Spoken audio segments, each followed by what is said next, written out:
kare gudun naki? Kin kare gudun naki? Allah ki mene miki? To yau zan kashe ki kamar yadda na kashe Faru.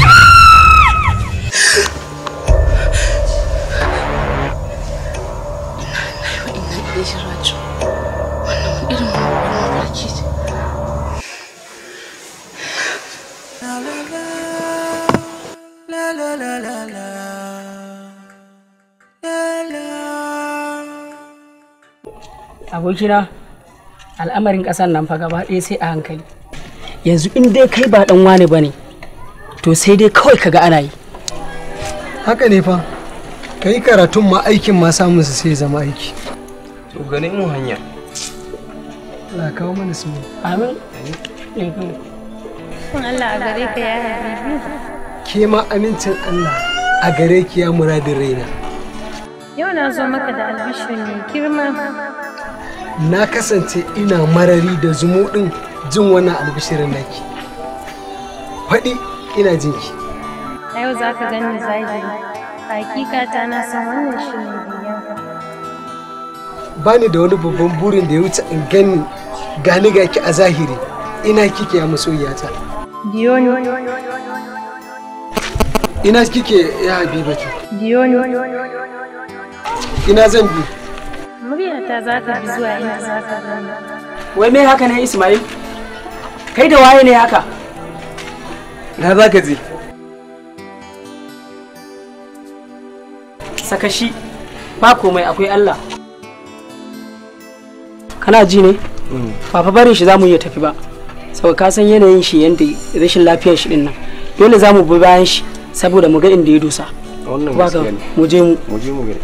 Abinda ba shi da tabbas ya sanya zautuwa a mafarki ko zahiri na shiga damuwa a mafarki a mafarki a mafarki. Kin dai ji halin da nake ciki ƙawata.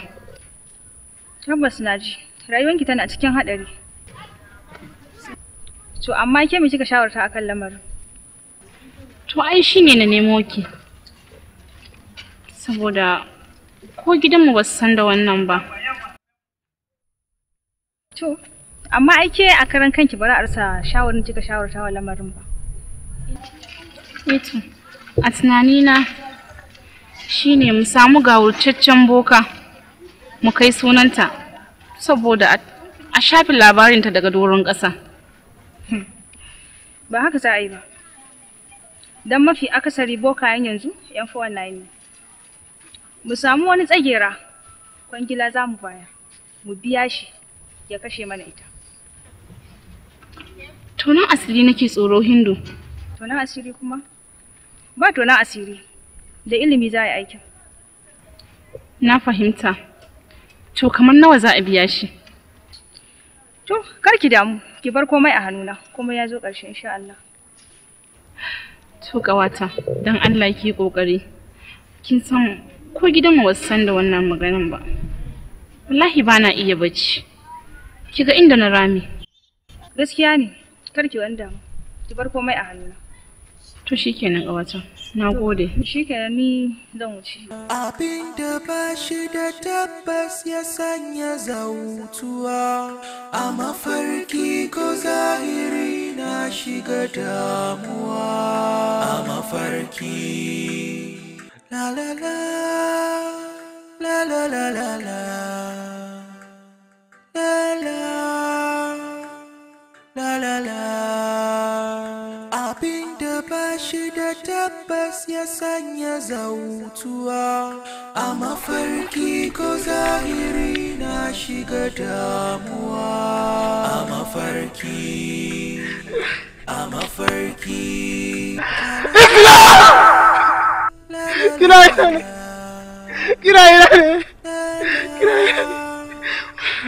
Islam!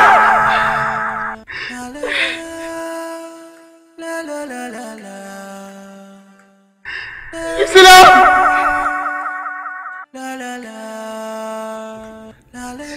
Islam!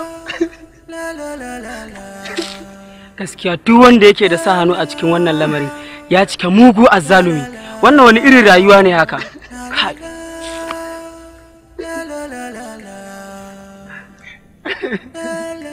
Islam. Abokina tashi mu tafi. Sa ta kalmika.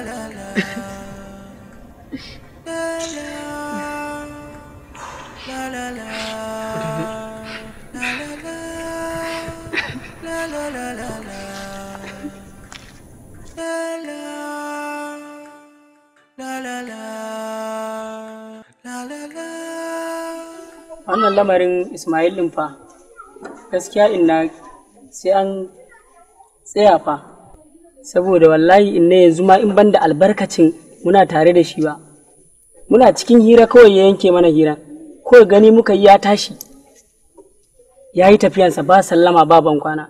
To ganin hakan sai muka yi shawara muka ce mu bi shi a baya saboda mu ga inda zai. Wallahi jeji yayi, har jeji yanzu haka muka je muka dawo da shi. Wallahi dini muna iya kokarin mu. Yanzu ma na je na karɓo masa magani na wanka da na hayaki. Akwai na hayakin? Akwai hayakin. To ya kamata a mai gaskiya. To bari in kawo.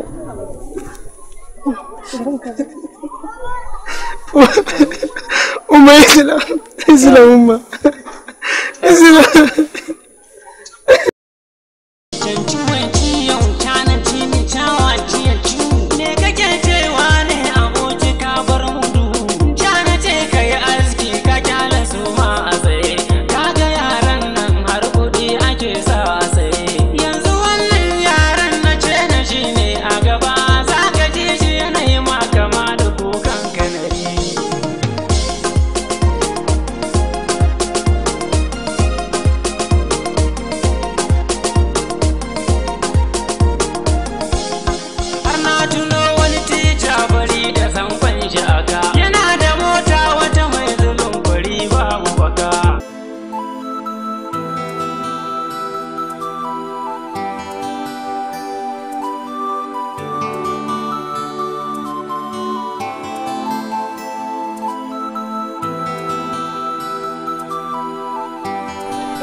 Kai ne za ka fi kowa sanin irin halin da Ismail yake ciki tunda tare kuke kwana.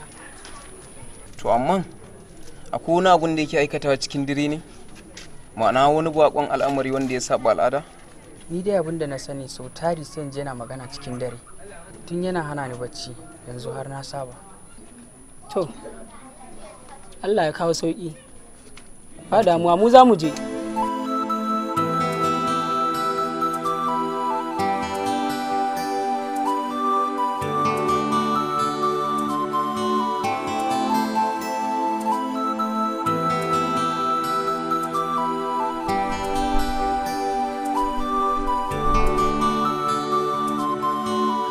Zai zo kuwa? Zai zo mana. Bari man sake taɓa shi a waya.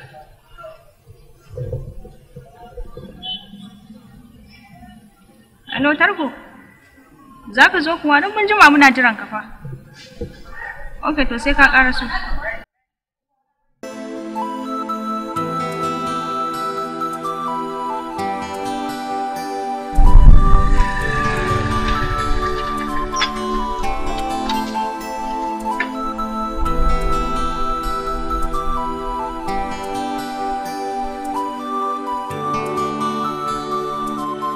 Allah ku dan yi haƙuri, wani dan uzuri ne ya rike ni. Ba damuwa mu dan matsa gefe ko? Okay, ba damuwa.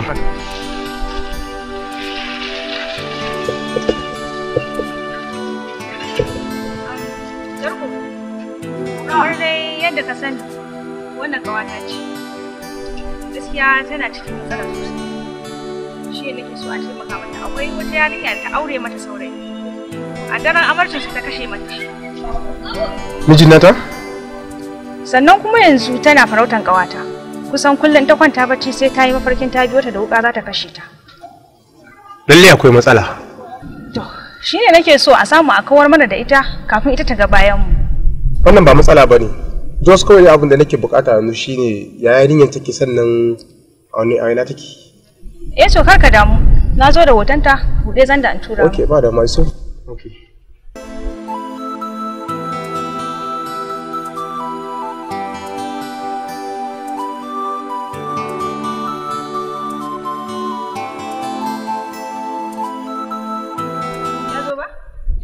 Ok, ya shigo.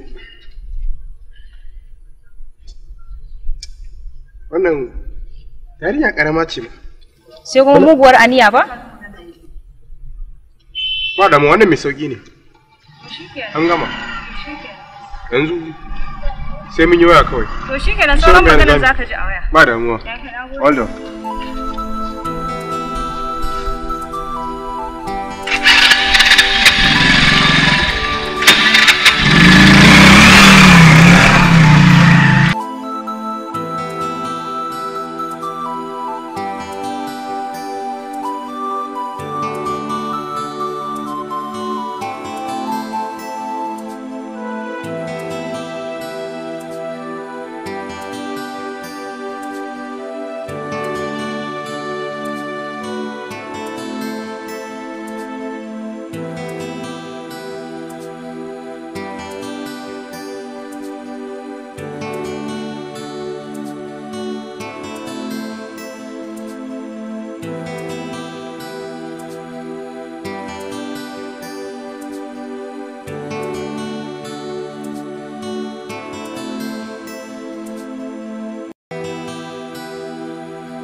Haba baiwar Allah, ina ce miki magana kin yi saurare ni. Kin san da me nazo? Haba malam, sai ka ce ma ya kawo magana na kin kula ka kuma ka biyo ni har kofar gidanmu. Me kake so ne ni ga? To amma hakan ba laifi bane. Tunda kika ga na biyo ki a kofar gidanku, hakika akwai wani muhimmin al'amari da ya sani biyo ki. Ko ina jin ka. Ba dai da gidanku ba? Ran da gidanmu sai in Allah da zan bi duk wata hanya da ya kamata in bi dan ganin cewar na samu lokaci da ke kun tattauna dan ku bai kamata in tsaye da ke akan hanya haka ba. Dan ina ki amince min tun a cikin man nan baki. Da ba sai na biyo ki ba. Saboda haka dan Allah ki samu lambar wayarki. Idan na tashi zuwa sai in zo ne in samu gabatan ki sai mu magana. A mafarki kamar a zahiri abinda bai. Jama'a, lalle muna sanar da ku cewa akwai wani ƙayataccen shirinmu da muke haskawa a YouTube channel namu, amma mai gida menene sunansa? Wannan sunan YouTube channel ya kasance HAUSA TV. Sannan fim ɗin kuma ya kasance sunansa a mafarki. Akwai ƙayatattun abubuwa na more rayuwa na soyayya da ban al'ajabi da abubuwa da ake a cikin fim ɗin nan. Tamkana mafarki mai gida. To amma duk da mu kasance tsofaffi, za mu iya downloading kenan ko mu kalla. Lalle ina sanar da ku cewa wannan ko da a Saudi Arabia kake za ka iya sacin ɗinsa a YouTube channel ɗin shine HAUSA TV, sannan fim ɗin kuma ya kasance a mafarki. To amma mai gida, duk da ma mu kasance iyayen daba, idan muka kalli abin zai kayatar da mu kenan. Lalle iyayen daba ma akwai salonsu a cikin wannan abun, akwai abubuwa da ake nuna na ban al'ajabi da mamaki. To shi yasa muke sanar da ku cewa al'umma gaba ɗaya Najeriya da Afirka da duniya gaba ɗaya wannan fim a mafarki kada ya bar mu a baya. Amma duk mai ƙarin bayani kuma ya binciki YouTube channel din zai samu duk abin da yake nema. Idan yayi comment ma yayi subscribing, daga nan ma zai fahimci cewa lalle ga inda fim din ya dosa. To amma mai gida, idan muka kasance muka samu sabanin haka fa, ni na yadda cewa ku sheke ni wannan fim din na rantsa da kulkata da gunki ramu na dafa kafa mai gida siyu wannan fitin zai wadatar da kai duk abin da kake bukata dan uwa maza ka hanzarta ka je ka jewel hausa tv channel kai sacin a mafarki kuma wannan shirin zai rinka zuwa muku da duk karfe 8 ranar asabar karfe 8 na dare za a rinka watsa shi kenan za a rinka sake shi yan uwa da abokan arziki sai a yi kokari a bibi youtube din nan